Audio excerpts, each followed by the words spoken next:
Hello friends, I am Neha. पिछले video में हमने 23 नंबर क्वेश्चन तक किया था। यहाँ पे हम 24वें क्वेश्चन से आगे बढ़ेंगे और सिलेबस को भी देखते चलेंगे। यहाँ पे ज्योग्राफी से कृषि वाले उससे क्वेश्चन आया है। मिट्टियों से क्वेश्चन आया है कि कौन सी मिट्टी सबसे ज़्यादा कहाँ पे है। जैसे यहाँ पे देखिए, जलोढ़ मिट्टी उत्तर प्रदेश में सबसे ज़्यादा है, काली मिट्टी महाराष्ट्र में मिल जाएगी सबसे ज़्यादा, लाल आंध्र प्रदेश में और मरुस्थलीय राजस्थान में। अगर इसको एक मैप के माध्यम से देखेंगे ना तो ज़्यादा समझ में आएगा। यहाँ पे देख सकते हैं, ये हमारा भारत है। यहाँ पे यूपी में और इस साइड में ऊपर में पूरा जलोढ़ मिट्टी मिलेगा। काली मिट्टी यहाँ महाराष्ट्र गुजरात के साइड में, यहाँ पे कपास बहुत होता है। राजस्थान में मरुस्थलीय मिट्टी मिल जाएगी और पर्वतीय मिट्टी यहाँ जम्मू कश्मीर में, यहाँ ऊपर में जम्मू कश्मीर में पर्वतीय मिट्टी हो जाएगी। लाल मिट्टी यहाँ आंध्र प्रदेश वाले एरिया में, और इस जगह पे नीचे में देखेंगे, इस जगह पे तमिलनाडु और केरल के साइड में इधर यहाँ लैटेराइट मिट्टी बहुत मात्रा में होता है। और यहाँ से एक क्वेश्चन और भी आता है कि सबसे ज़्यादा मिट्टी कौन सी मिट्टी हमारे भारत में सबसे ज़्यादा है, तो ये जलोढ़ मिट्टी सबसे ज़्यादा है। इसका एक ट्रिक है, जल कले। एक सेकेंड मैं यहाँ पे लिख देती हूँ।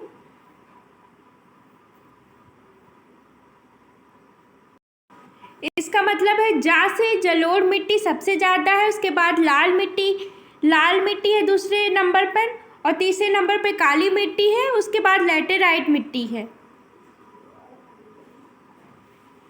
तो इसको मतलब याद रखना है, एकदम टिप पे रखना है, क्योंकि ये क्वेश्चन बार बार एग्जाम में रिपीट होता है। और इसकी स्थिति भी याद रखना है कि कौन सी कहाँ पे है, इसलिए मैंने यहाँ पे मैप दिखाया है कि आपके माइंड मैपिंग हो जाए, माइंड में याद रहे। हम अगले क्वेश्चन की तरफ से आगे बढ़ते हैं, अगले क्वेश्चन की तरफ।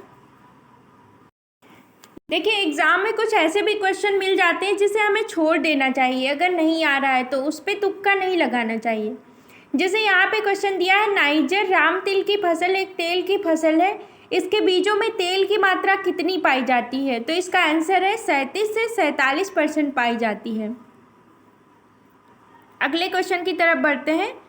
26 नंबर क्वेश्चन है कि फसल चक्र के संदर्भ में फसल चक्र के संदर्भ में कौन सा कथन सही है।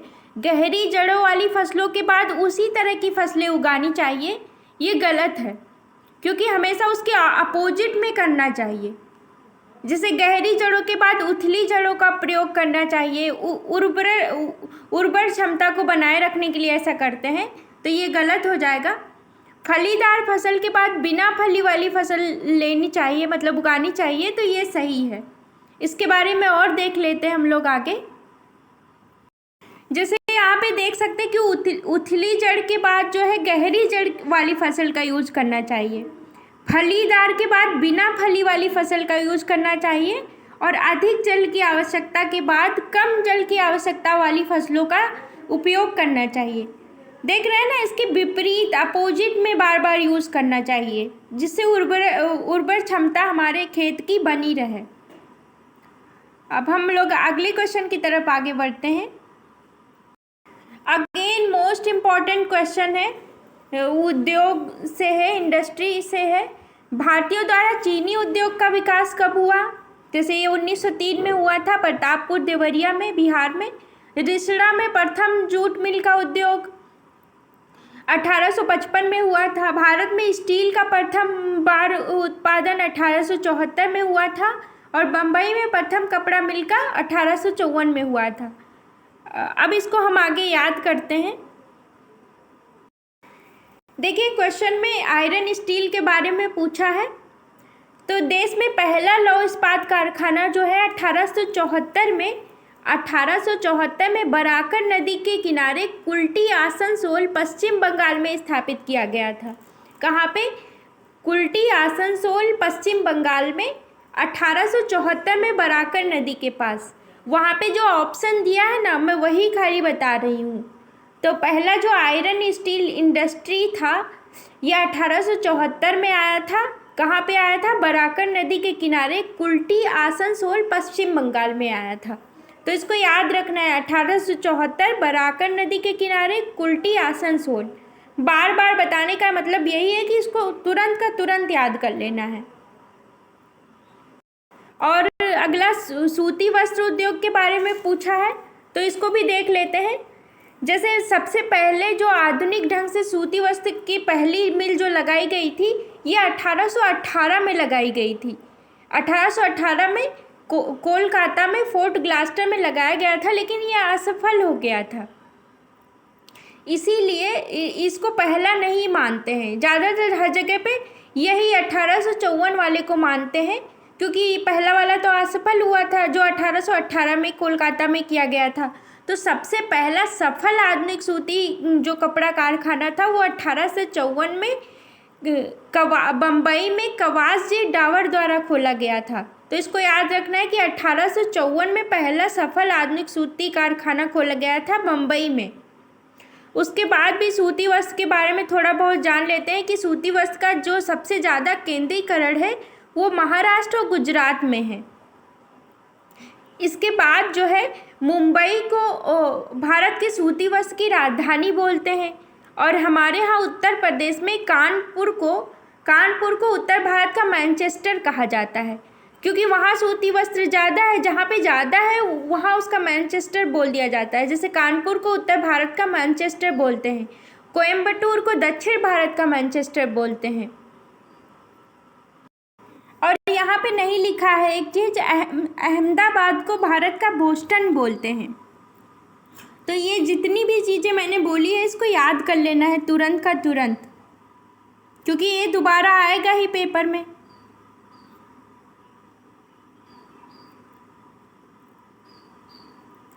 अगला जूट उद्योग के बारे में पूछा है, तो जूट उद्योग को गोल्डन फाइबर भी बोलते हैं, सोने का रेशा। और ये सबसे पहला खोला गया था कोलकाता के समीप रिसरा नामक स्थान पर 1855 में। कब? 1855 में कोलकाता के समीप रिसरा नामक स्थान पे जूट उद्योग को खोला गया था 1855 में। कब? 1855 में, याद कर लेना है।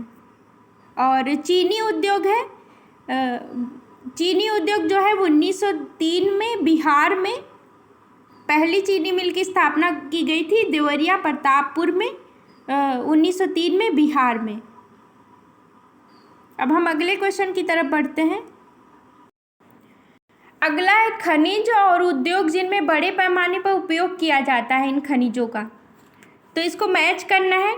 जैसे चूना पत्थर का यूज सीमेंट में सबसे ज़्यादा करते हैं, कॉपर यानी कि तांबे का यूज बिजली के सामान बनाने में ज़्यादा करते हैं, बिजली के सामान में कॉपर का यूज, तांबे का यूज ज़्यादा होता है।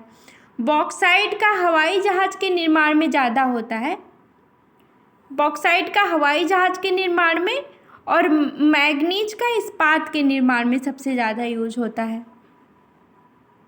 तो इसको ऐसे ही ध्यान रखना है।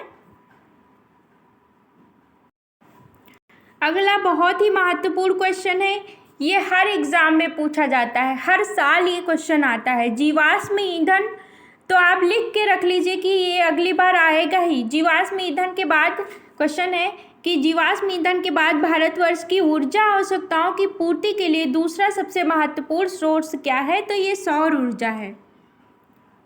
अब इसके बारे में हम लोग थोड़ा समझेंगे। हम लोग पहले जानेंगे कि जीवाश्म ईंधन बोलते किसको हैं। जैसे जीवाश्म ईंधन को इस तरीके से समझ सकते हैं कि वह उत्पाद मतलब जो हजारों वर्षों से पृथ्वी के नीचे दबे पड़े हुए थे और उनका यूज हम लोग ईंधन के रूप में करते हैं, उसे जीवाश्म ईंधन बोलते हैं, उसे जीवाश्म ईंधन बोलते हैं। और ये अनवीकरणीय होते हैं। ये जो अनवीकरणीय ऊर्जा संसाधन है, जैसे ऊर्जा संसाधन दो प्रकार के हैं, नवीकरणीय और अनवीकरणीय। तो जो अनवीकरणीय है उन्हीं को जीवाश्म ईंधन बोलते हैं। और ये ऐसे ईंधन होते हैं, मतलब ये एक बार अगर इनका यूज़ कर लेंगे ना तो दोबारा इनको प्राप्त नहीं किया जा सकता, इसीलिए इसको ऊर्जा संकट भी बोलते हैं। आप लोगों ने बहुत सुना होगा ऊर्जा संकट के बारे में। तो ये यही चीज़ है, जैसे जीवाश्म गैस है, इनके ईंधन के समाप्त होने के खतरे को ही ऊर्जा संकट बोलते हैं। अनवीकरणीय है, जो पारंपरिक रूप से चला आ रहा है, मतलब परंपरा से चला आ रहा है, उसको अनवीकरणीय बोलते हैं। और ये बहुत पुराना है, ये चीज़ें तो नहीं है, इसीलिए नवीकरणीय है, गैर पारंपरिक है। और ये पारंपरिक ऊर्जा है। इसके एग्जाम्पल कौन कौन से हैं? जैसे कोयला है, पेट्रोलियम है, प्राकृतिक गैस है, परमाणु ऊर्जा है, सेल गैस है, ये सब अनवीकरणीय ऊर्जा के अंतर्गत आएंगी। और पेपर वाला ये भी पूछता है कि कौन सी अनवीकरणीय है, कौन सी नवीकरणीय है।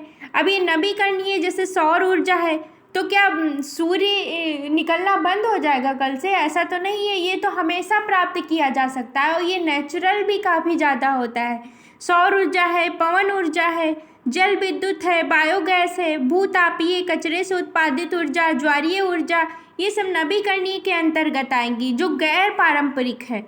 और ये अनवीकरणीय वाला जो पारंपरिक है उसे ही जीवाश्म ईंधन बोलते हैं, और इसमें कोयला, पेट्रोलियम, प्राकृतिक गैस, ये सब चीज़ें आएंगी।